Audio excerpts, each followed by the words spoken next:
Hey, it's Tucker Carlson. This spring, word began to circulate in Washington that the House Oversight Committee, under its new chairman, Congressman Jamie Comer, had discovered criminal behavior after reviewing thousands of pages of the Biden family's bank records. Now, publicly, to the extent they responded at all, the White House dismissed the investigation as, of course, politically motivated. In any case, irrelevant. Hunter Biden was an adult, so his business dealings had nothing at all to do with his father, in this case, the President of the United States. But in private, everybody understood it wasn't quite that simple.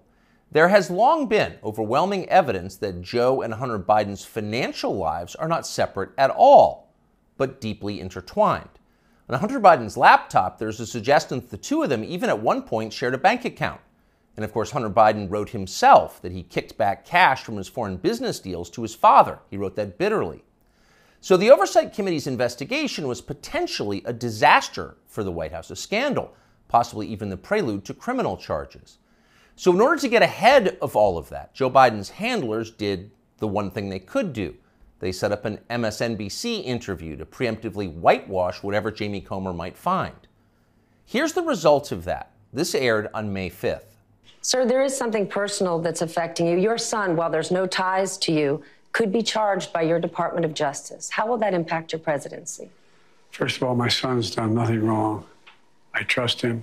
I have faith in him. And it impacts my presidency by making me feel proud of him. Okay, time for the master class for free. You can audit it. Here it goes. Sir, showing appropriate respect, says the shill, there is something personal that's affecting you. Note the wording. Personal, not of public concern, nothing law enforcement might be interested in, but personal, a sad family tragedy.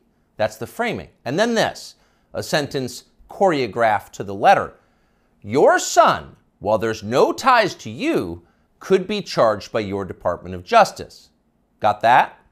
Well, there's no tie to you. So the answer is, in fact, in the question. Whatever Hunter Biden goes down for, and we know he is going to be charged because MSNBC said so, but when that happens, that's Hunter's problem. It's got nothing to do with Joe Biden. Rest easy, America. 5 days later, the Oversight Committee released its findings, and they were, in fact, devastating. Quote, bank records show the Biden family, their business associates, and their companies, their many companies, received over $10 million from foreign nationals and their related companies, the committee wrote. Investigators had, quote, identified payments to Biden family members from foreign companies while Joe Biden served as vice president and after he left public office. So actually there was something there. It was a scandal. Racketeering, money laundering, wire fraud, those are some of the crimes the Bidens seem to have committed, in addition, of course, to selling out the United States for cash. So what would happen to them? Well, Donald Trump had an idea, quote, they'll hit Hunter with something small to make their strike on me look fair. Trump wrote that about 2 weeks ago, and it turned out those were prescient words. This morning, Hunter Biden pleaded guilty to pretty much nothing. Biden pled to 2 misdemeanor tax evasion charges, then entered a diversion on a federal gun charge. That's it. As far as Merrick Garland's Justice Department is concerned, Hunter Biden is done. There was no pre-dawn raid carried live simultaneously on CNN. There was no perp walk, no handcuffs, no press conference. Above all, there was no felony. Hunter Biden, who broke federal gun laws, can still carry a gun. It's like it all never happened. In fact, the Justice Department just baptized Hunter Biden, a lifetime of sins washed away in an instant. It was a secular miracle. Most miraculous of all, Hunter Biden somehow escaped a FARA charge. FARA is the Foreign Agent Registration Act, and it is exactly what its name suggests. Under federal law, if you are acting as an agent of a foreign nation in Washington, you are required to register with our government to let everybody know. Well, for decades, pretty much nobody in Washington did register under FARA, and precisely no one was ever prosecuted for it. No one. But starting several years ago, the Justice Department began sending people to prison on FARA violations. The official explanation was, we're cracking down on foreign influence in Washington. And of course, privately, everyone in Washington laughed. They knew that was absurd. In fact, it's the opposite of the truth. Foreign powers have never had more power in Washington. Their agents are everywhere, in every federal agency and throughout business. down to and including in executive positions at various social media companies. The Biden administration knows all of this, and it's not a problem. In fact, it's their policy.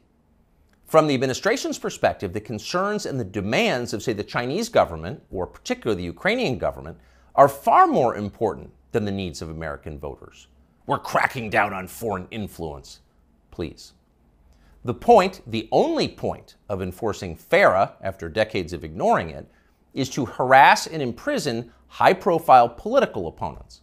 Trump donor Elliot Broidy pled to a FARA violation a few years ago. So did Trump campaign manager, famously Paul Manafort. He went to prison. Last year, the DOJ went after Trump confidant Steve Wynn under FARA. But in the end, the Biden administration overreached so comically that the whole thing was thrown out by a judge. But they tried. So as long as they're trying, if it was a fair system, Hunter Biden would be first on the list of those next to be charged with a FARA violation. In fact, many of them. Hunter Biden was a foreign agent. He never registered as one. But for years, that's exactly what he was. He sold access to his father and other lawmakers to the Chinese and the Ukrainians and countries throughout the world. There's no debate about that. The FBI has known about it for years. For years, they've had possession of Hunter Biden's laptop. But they didn't charge him for it today. They never will. Why? Well, you know the answer. Hunter Biden has good genes. A more interesting question, though, which is another question the feds will never consider, is what does Hunter Biden do for a living now? This is a man with no obvious job and, of course, zero skills. He spent midlife smoking crack. Yet somehow he's managed to live pretty well despite rising inflation. He's been living in big houses in the costliest residential neighborhoods in the world. He's been paying his stripper baby mama $20,000 a month in child support. And he has retained a team of the most expensive lawyers in the country who spend quite a bit of time sending threatening letters to anyone who asks questions about how they're being paid. We can confirm that firsthand. So again, what does Hunter Biden do for work?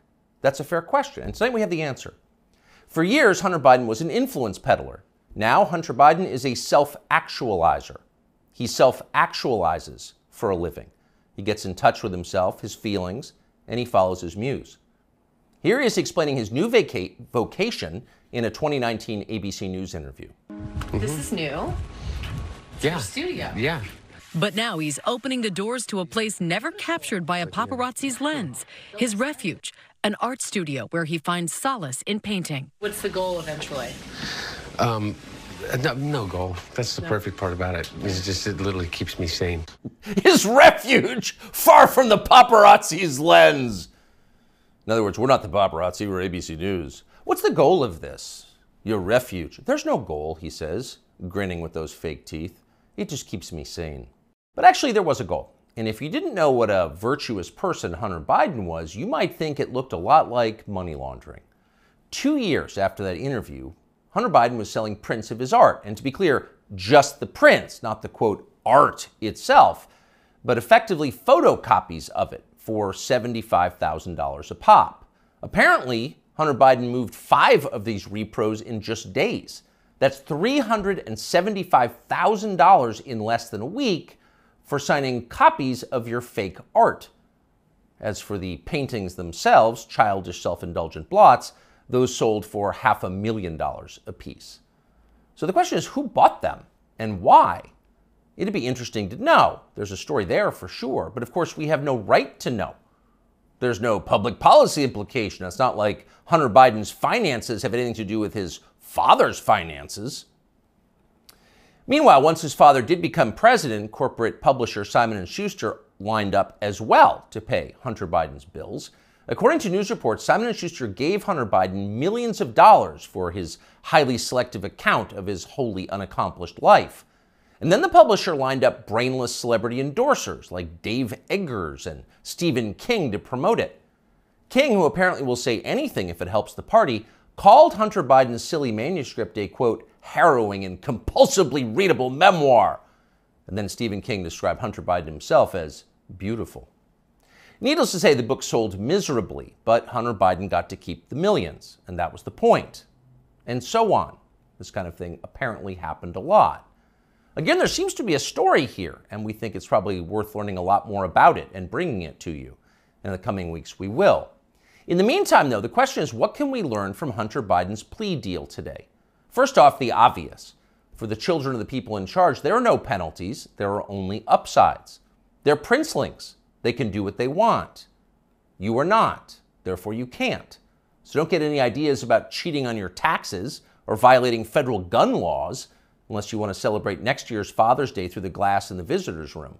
The rules definitely apply to you, including rules you don't yet know exist. But there is also a deeper lesson here, a more disturbing one. What we're watching through Hunter Biden's life and through the Biden administration, now entering its third year, is the total inversion of virtue. What was once considered admirable is now derided as stupid, if not racist.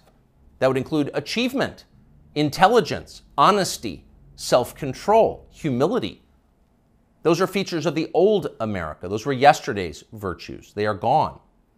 In their place, all that we once considered contemptible and repulsive, we're told to worship that now. Here's a small example, but we think a revealing one. In addition to his many other sins, Joe Biden has hired what has to be the single dumbest, nastiest, most dishonest, most ridiculous person he could possibly find for the very public position of White House press secretary. There's a point to it, of course. It was a humiliation exercise. It was designed to degrade the country and dispirit the rest of us. That's the White House press secretary? Shut up! But here's the thing. The White House press secretary herself has no idea why she's in the job. She thinks she's amazing. Here she is in a clip we just saw. A year in this role, there's been a couple of things that has made me incredibly proud. Many things that made me incredibly proud to be at that podium during this historic moment. Again, this is a historic administration. I'm a historic figure, and I certainly walk in history every day. I'm a historic figure? Imagine saying that. I'm a historic figure, but she does. And she says it in a burst of sincere self-congratulation, marked by her signature bad grammar. Illiterate, but proud. Of course she's proud. Karine Jean-Pierre is now a historic figure, just like Hunter Biden is now an important artist. It makes you feel stupid for going to work.